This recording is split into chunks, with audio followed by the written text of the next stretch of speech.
Buenos días.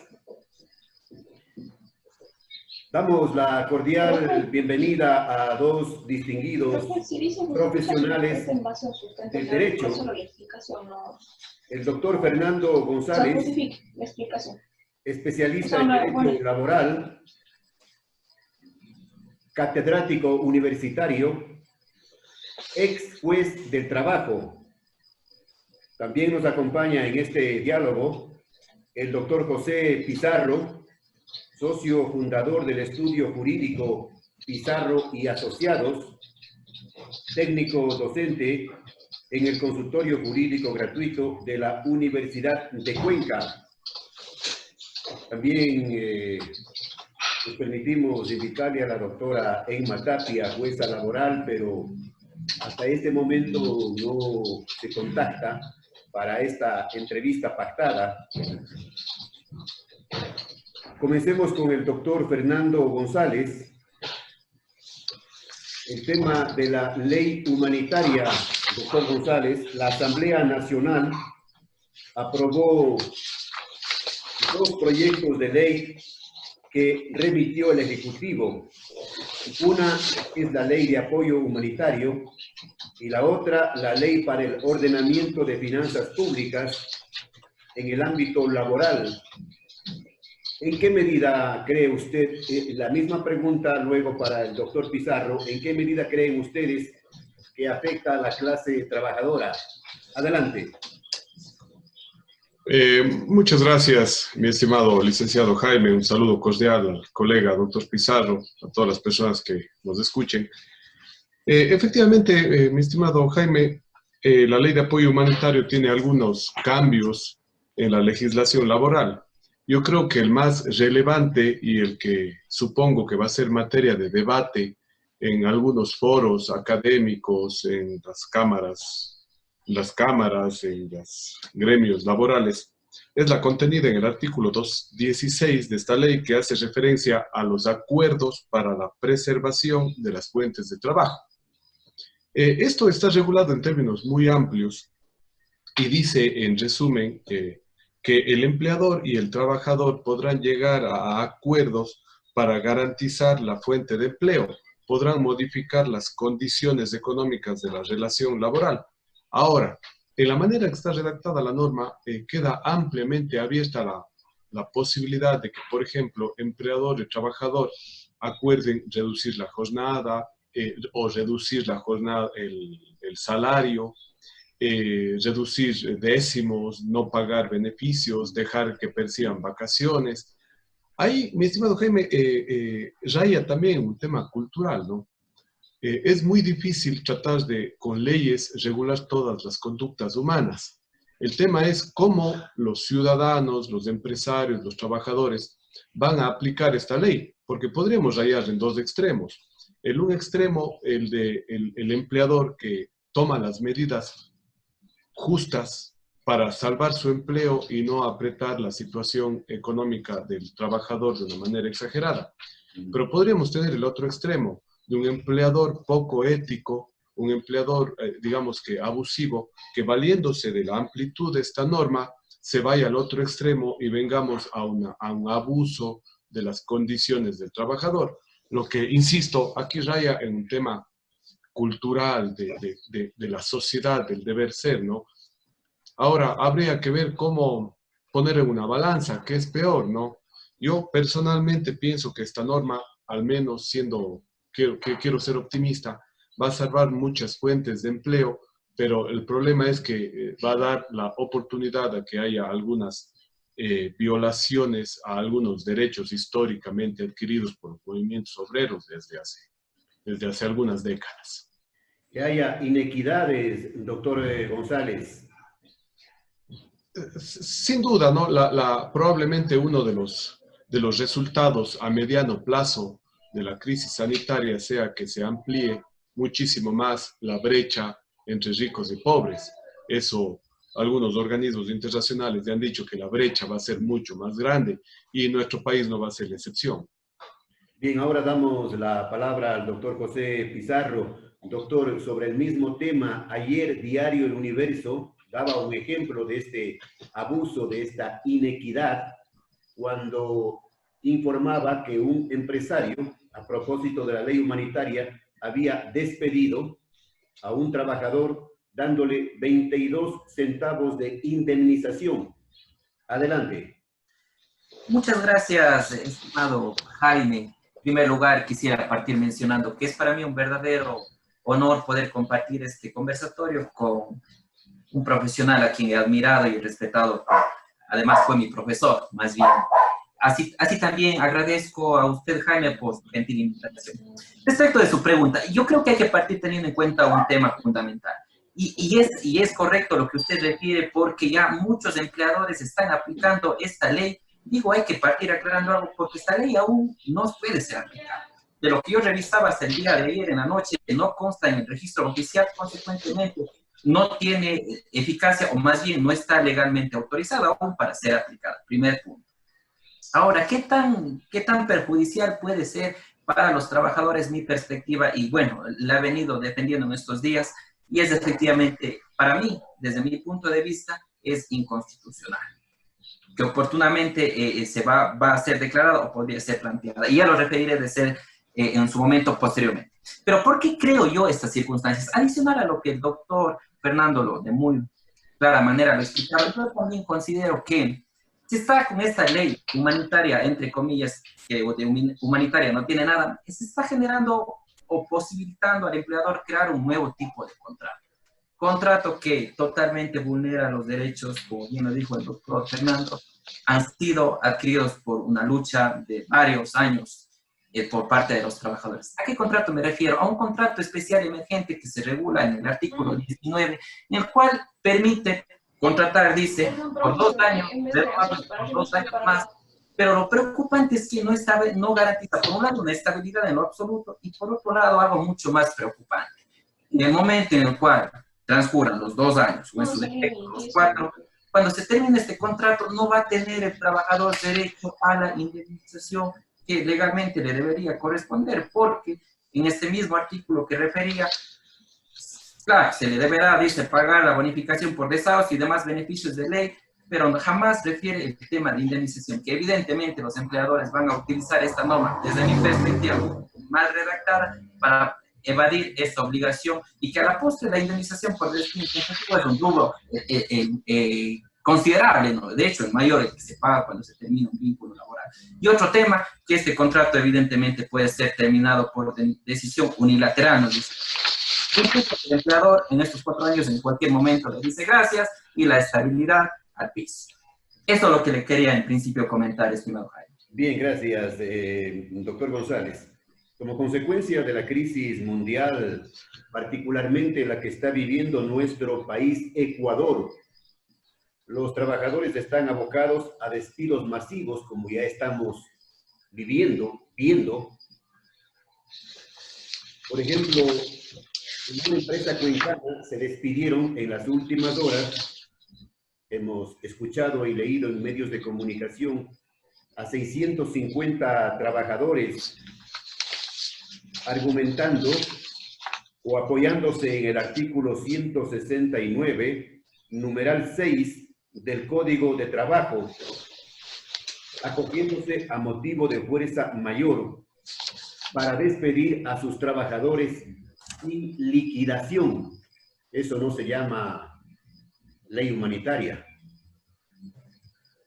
Doctor. Bueno, estimado Jaime, bueno, hay algunos matices que deberíamos aclarar, ¿no? A ver, de lo que tengo entendido, de lo que yo también me informé o pude escuchar en algunos medios de comunicación, es de que la empresa cuencana lo que hizo no es acogerse al artículo 169, numeral 6. Al contrario, procedió a despedir intempestivamente a esos 600 trabajadores. Lo que pasa es que la consecuencia es diferente. Si yo... No, al contrario, mi estimado Jaime. Si yo me acojo al despido intempestivo, estoy en la obligación de indemnizar. Cuando yo me acojo al artículo 169, numeral 6, no tengo que indemnizar y ni siquiera el trabajador tiene derecho a un rubro que se llama desahucio. Me explico un poco más. Cuando un trabajador renuncia, es decir, cuando termina por su voluntad, tiene derecho a, entre décimos y vacaciones y otros haberes ordinarios, a un rubro que se llama desahucio. Pero cuando el empleador decide terminar por fuerza mayor, es decir, por el famoso ahora 169, numeral 6, no tiene derecho a nada. Sin embargo, insisto, por lo que oí en los medios de comunicación, esta histórica empresa cuencana lo que ha hecho es acogerse al despido intempestivo pagando indemnizaciones a sus trabajadores. Ahora, aquí vale la pena, mi estimado Jaime, hacer una aclaración importante.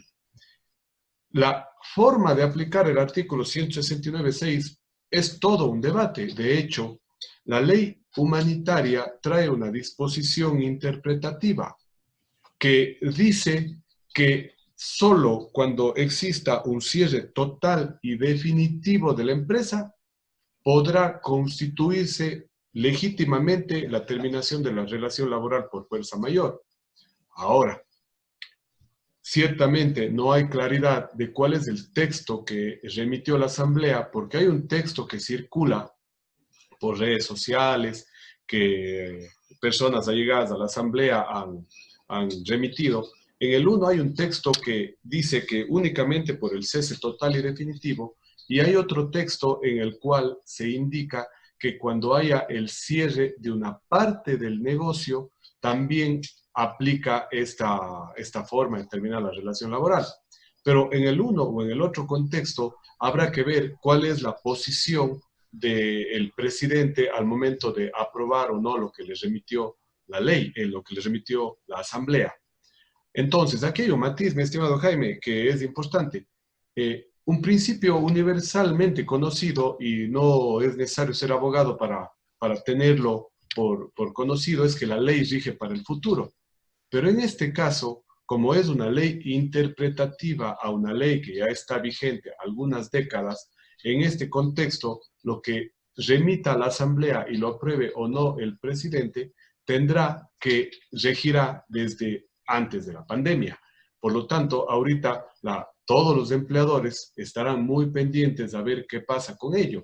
Porque, por ejemplo, hay empleadores o empresas que decidieron cerrar una área del negocio. Un ejemplo, yo tengo una importadora de celulares, pero también vendo al por menor y tengo un local en el centro de la ciudad.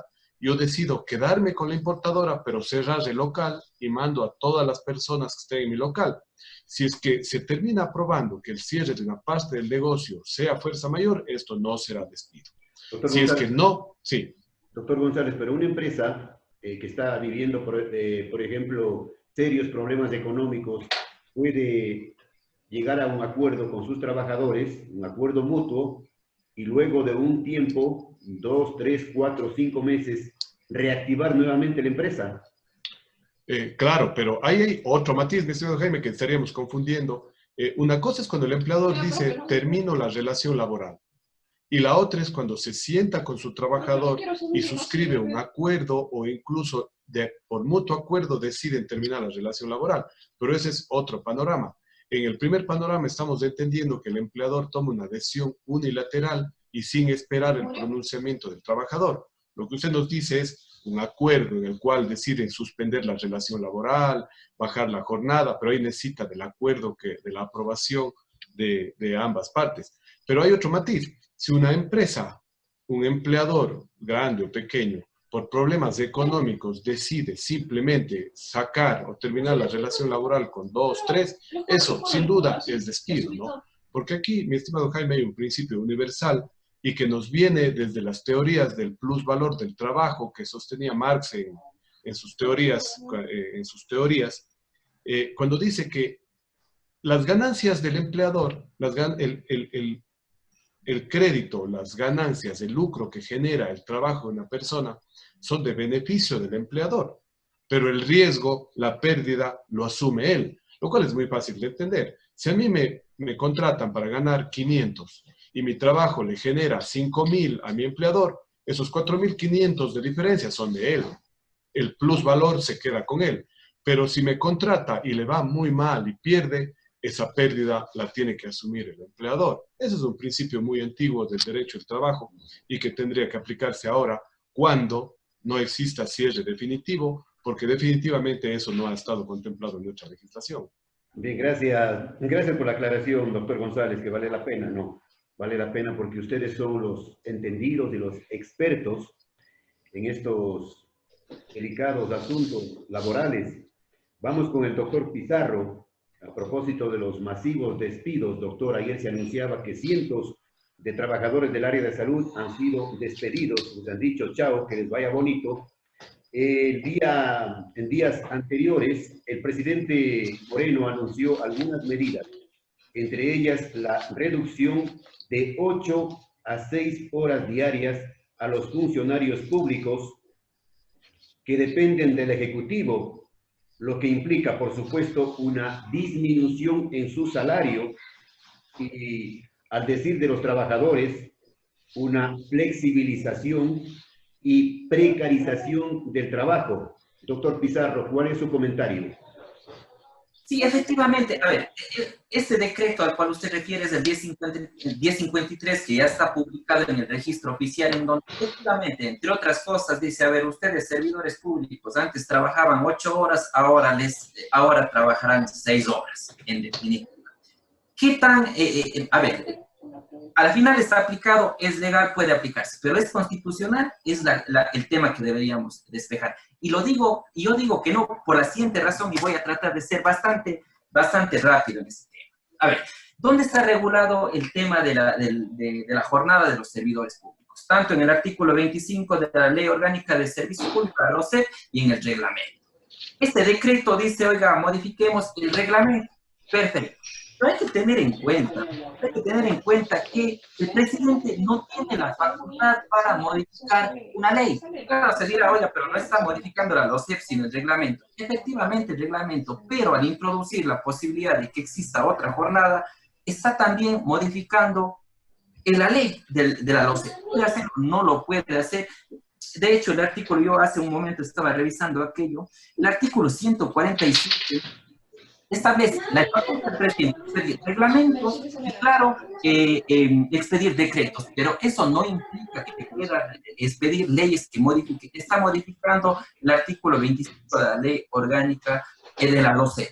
Consecuentemente, desde mi perspectiva, eso, si es que en cualquier momento puede ser sujeto de una acción pública de inconstitucionalidad, porque es evidente, aquello no podía ser vulnerado. Y claro, los más afectados siempre serán los servidores, los trabajadores que están en rangos inferiores. Ese es mi comentario. Yo creo que está vigente, están aplicando evidentemente, pero en un momento dado, cuando cualquiera de nosotros podamos presentar esta acción pública de constitucionalidad, los que tomaron las decisiones de terminar o modificar estas jornadas de trabajo van a tener que responder. Eso le comento, estimado. Doctor González, las medidas tomadas por el Ejecutivo, por ahí vamos nuevamente, particularmente las relacionadas con el régimen laboral, son constitucionales. De ser así, los afectados podrían plantear acciones de protección. Bueno, mi estimado Jaime, claro, la Constitución es bastante clara en decir que los derechos de los trabajadores son irrenunciables e intangibles.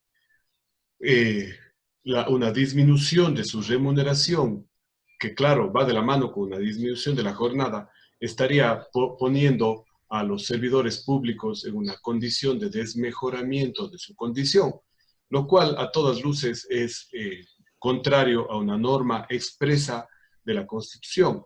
Pero ahora, mi estimado Jaime, yo le quiero hacer un matiz. Reducciones a los derechos laborales ha habido desde hace mucho tiempo y que han sido socialmente tolerados y aceptados. Le voy a dar un ejemplo que usted, el doctor Pizarro y las personas que nos escuchan van a tenerle muy fresco en su mente. El famosísimo Mandato 8. El Mandato 8 fue expedido cuando la Constitución igualmente decía que los derechos son irrenunciables. Sin embargo, el Mandato 8 redujo excesos de la contratación colectiva en el sector público.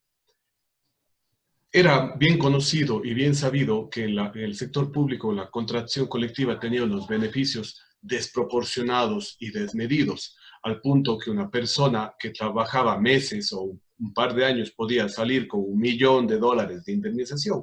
El mandato 8 cortó eso. Socialmente tolerado, nadie se opuso, pero era flagrantemente inconstitucional. No pasó nada, ¿no? Ahora estaríamos un poco en el mismo debate, porque la necesidad de que el Estado ahorre dinero por la crisis es notoria. Entonces ahí entramos en un debate que tal vez se sale de la esfera jurídica y entramos en un debate tal vez de sociedad, de cómo vamos a superar como sociedad la crisis, si es que nadie, mi estimado Jaime, quiere aportar. Bien, vamos nuevamente con el doctor Pizarro para que siga fluyendo esta entrevista en los mejores términos. Doctor Pizarro, como abogados, ustedes en libre ejercicio, en este momento deben tener en sus escritorios carpetas, múltiples carpetas con demandas laborales que serán presentadas una vez que la función judicial atienda de manera presencial al público, porque en este momento no es posible esa normalidad. ¿En qué porcentaje ha subido la consulta y el patrocinio en esta materia, doctor? Claro, con todo gusto. A ver, dentro de mi estudio jurídico, a ver, yo en principio manejo el área sobre todo penal, que es un área en la cual me he dedicado durante todo este tiempo, pero esta circunstancia ha cambiado en estas últimas semanas que efectivamente han aumentado, yo digo, en un 80% el tema laboral. Y además de aquello, me gustaría comentar otro particular. Y nosotros como consultorio jurídico gratuito de la Universidad de Cuenca, durante todos estos meses de Justicia Nacional, se habilitó un portal digital en el cual los diferentes usuarios pueden hacer sus consultas, pueden buscar algún tipo de asesoría jurídica por parte de nosotros. Y en ese portal he podido evidenciar que desde que se inició mismo la emergencia, una de las mayores consultas que se realiza es efectivamente en el ámbito laboral.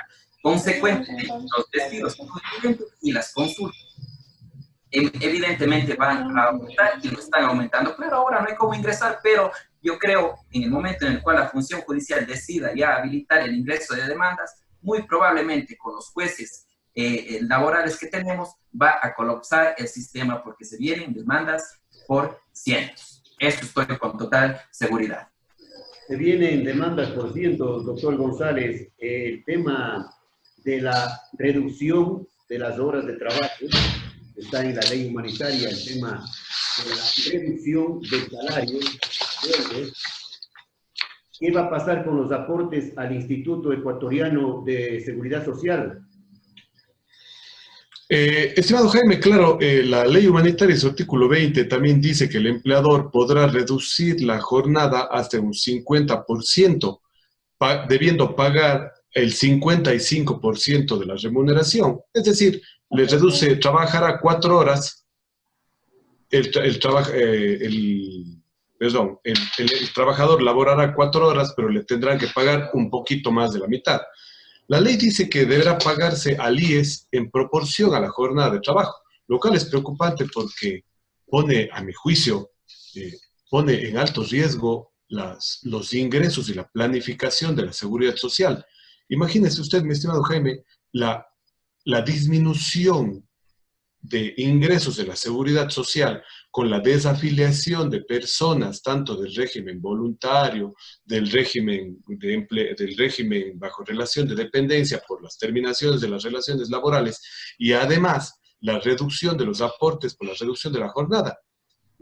Es preocupante la situación de la sostenibilidad del sistema de seguridad social, ni siquiera a mediano plazo, a corto plazo. Hoy por la mañana escuché que si es que el Estado cumple con sus aportes a la seguridad social, las provisiones para los pagos de pensiones no alcanzaría para más allá de 20 años. Imagínense un sistema de seguridad social que en 20 años habrá acabado sus fondos para cubrir las pensiones de sus jubilados. Tendremos que inmediatamente replantearnos la forma en la cual vamos a permitir que la seguridad social siga subsistiendo. Doctor González, pero a ver, aquí hay una inquietud del público, de la gente que está sumamente preocupado, y no sé si usted aclaró bien. Se baja el salario, pero el aporte al seguro social se baja también o sigue siendo el mismo de antes. No, se baja también. La ley humanitaria dice claramente, el aporte a la seguridad social se pagará en base a la jornada reducida. Eso está expreso, ¿no? Sí. El problema aquí, quien tiene que preocuparse de esta norma es el IES.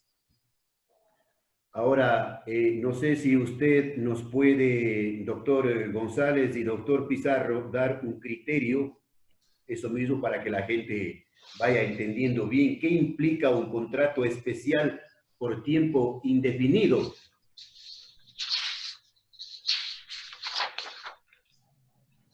A ver, González o doctor Pizarro. estimado Jaime, a ver, más bien el contrato especial que regula la ley orgánica de apoyo humanitario no es por tiempo indefinido. Establece un plazo de 2 años, conforme ya mencionaba. Claro que puede ser renovado. 2 años que se puede renovar. 2 años más. Una vez que culmine aquello, claro, se podrá terminar unilateralmente este contrato sin indemnización alguna, y en el supuesto de que no se lo haga, claro, entiendo yo, se convertirá en contrato indefinido, una vez que pase los 4 años. Pero tenemos 4 años de inestabilidad en la cual el empleador puede en cualquier momento decir, señor trabajador, muchas gracias, no le pago ninguna indemnización, porque eso establece el artículo 19 de la Ley de Apoyo Humanitario. Bien. Vamos a terminar este diálogo, esta entrevista. Doctor González, con la experiencia suya como abogado en libre ejercicio, como especialista en derecho laboral, como catedrático, como ex juez, ¿qué aconseja a los trabajadores en medio de esta situación de desesperación, de angustia por las medidas anunciadas y aprobadas ya en la Asamblea Nacional?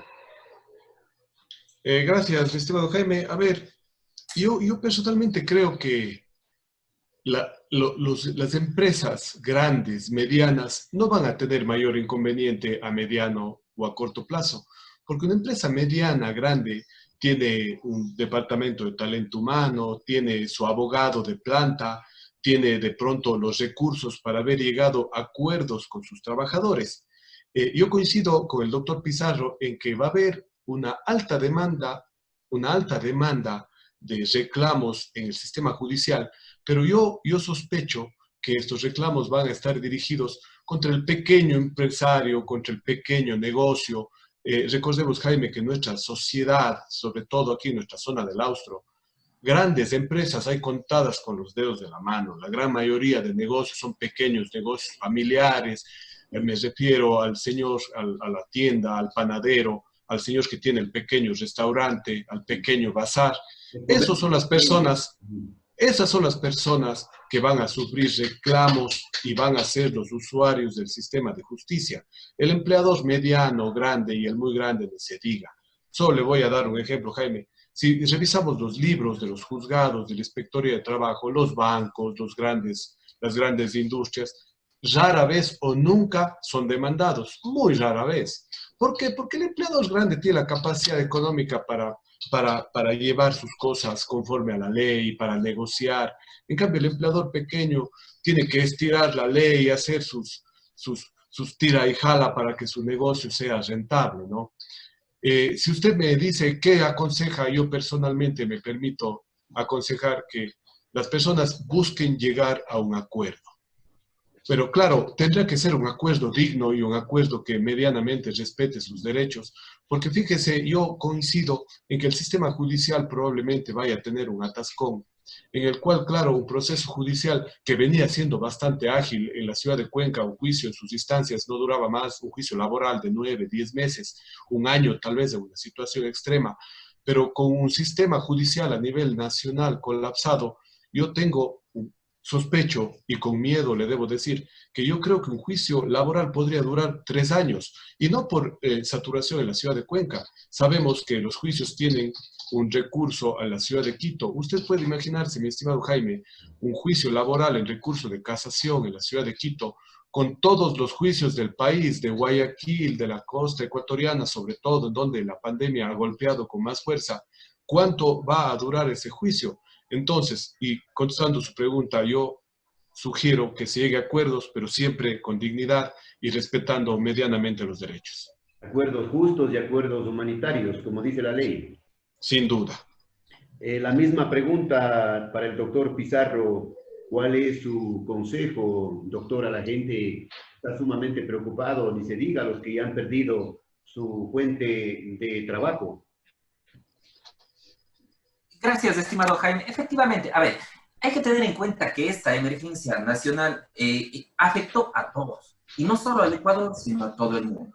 Esto es evidente, no solo a los empresarios, también a los trabajadores, a todos. Sin embargo, yo me uno a la posición del doctor Fernando González. Efectivamente, yo creo que toda solución puede ser solucionada, puede obtenerse una solución que no implique el ámbito judicial, llegando a un acuerdo entre el empleador y el trabajador. Claro, evidentemente el acuerdo deberá ser justo, deberá no implicar renuncia a derechos que son fundamentales y sobre todo irrenunciables. Yo les invito a todos, tanto empleadores, tanto trabajadores, a un diálogo, porque también comparto esa posición. En el momento en el cual se inicia un proceso judicial, todos toman.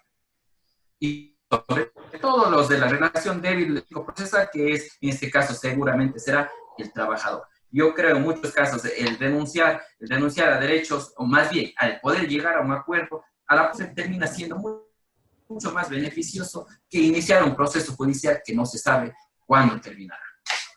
Bien, no les quito más tiempo.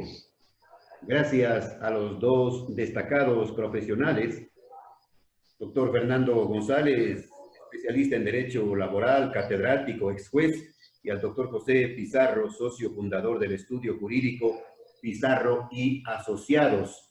Desde siempre y hasta siempre.